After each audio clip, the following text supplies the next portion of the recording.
Hi everybody, it is time for another collab video. Okay, so this one is part of the Nutvember collab, a bunch of recipes that are going to be including nuts. Mine is going to be made with almond flour, so it's going to be a low carb recipe. And this collab is put together by the Average J. Please go over and check out his channel. His channel is going to be listed down in the links below in the description bar with all of the other great channels who are participating in this collab. Okay, so the recipe that we are making now is called pumpkin pound cake. So let's get started.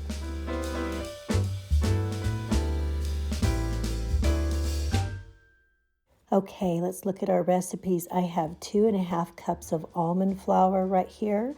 I've got 1.5 cups of bulk sugar substitute. I'm using Swerve granular. And I'm also using 1.5 teaspoons of baking powder plus 1/4 teaspoon of salt in this bowl here. And then in the other little bowl, I have 1.5 teaspoons of pumpkin pie spice right here. And also I'm using 7 large eggs. Those came from our chickens, so they're all different kinds of colors. And but inside they're the same. And then I'm using 1.5 cups of canned pure pumpkin, not pumpkin pie filling, but the pure pumpkin.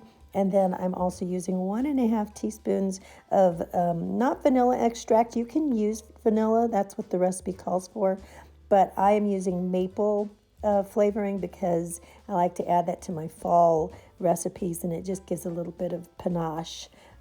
So anyway, I know that life with Sandy does not like pumpkin, so I'm sorry, Sandy, that this is pumpkin yet again. I love pumpkin, so I make those recipes. I wonder if you could switch this recipe out of the pumpkin for sweet potatoes, but I'm not sure. I've never tried it.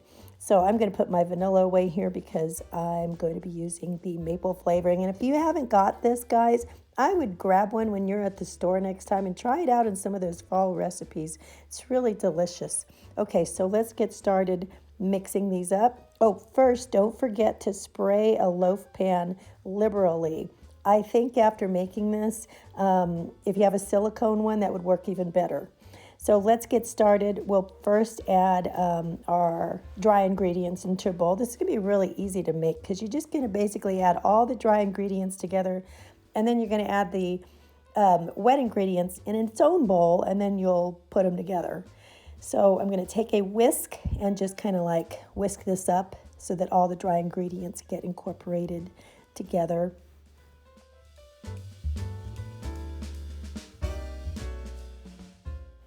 And now it's time to beat our eggs. So I'm just going to put all of those in its own bowl and just kind of like whisk them up. And you don't want to whisk them until they get fluffy or thick or anything like that. You just want them all mixed up and broken, meshed together. So what I'm going to do is go get the wet ingredients and add that little by little. So first in goes the pumpkin, and then in goes the flavoring.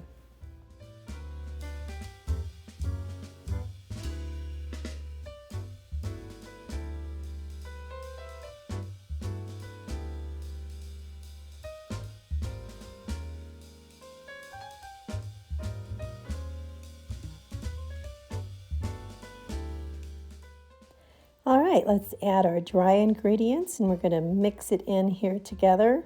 You know, when you add the dry ingredients in a low-carb recipe like this, it still turns out to be like really kind of wet. And so it's not like adding like regular flour where it gets like really sticky and kind of, stretchy or something like that. It's not glutinous.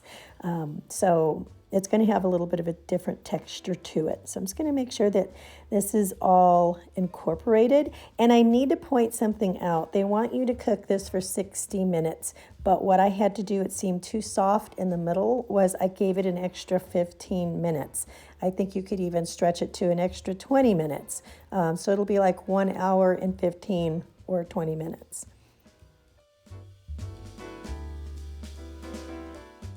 Time to pour our mixture into the pan.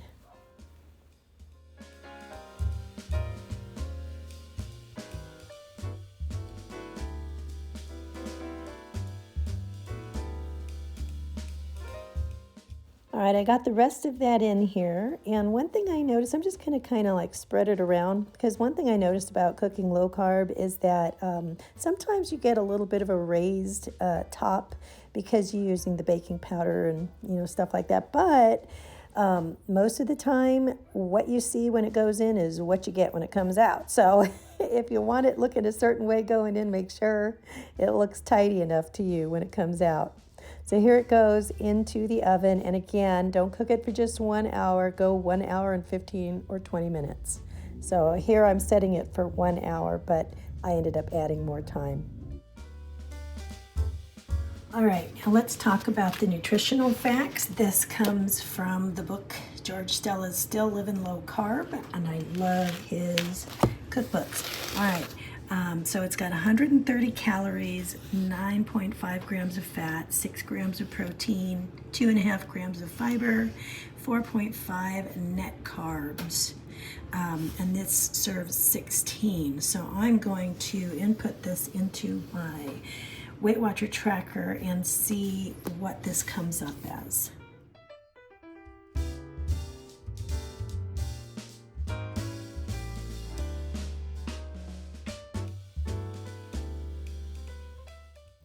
All right, doesn't that look pretty? I'm going to take a toothpick and just test for doneness. The middle is going to be super moist still, but what I'm going to do is wrap it up with a towel underneath and stick it in the fridge for a couple of hours to cool down before I slice. Okay, it's been a couple of hours in the fridge, and so it's completely cooled off. Now to get it out, because this is an extremely moist cake, I took a rubber spatula and I just kind of like wedged it and kind of moved the bread a little bit. And I did that all the way around and just kind of like nudged it on the inside. Then when I was able to turn it over, it came out. And it is an excessively, I want to say, moist cake, and it's really tasty. So let's cut it and I'll let you see what it looks like inside.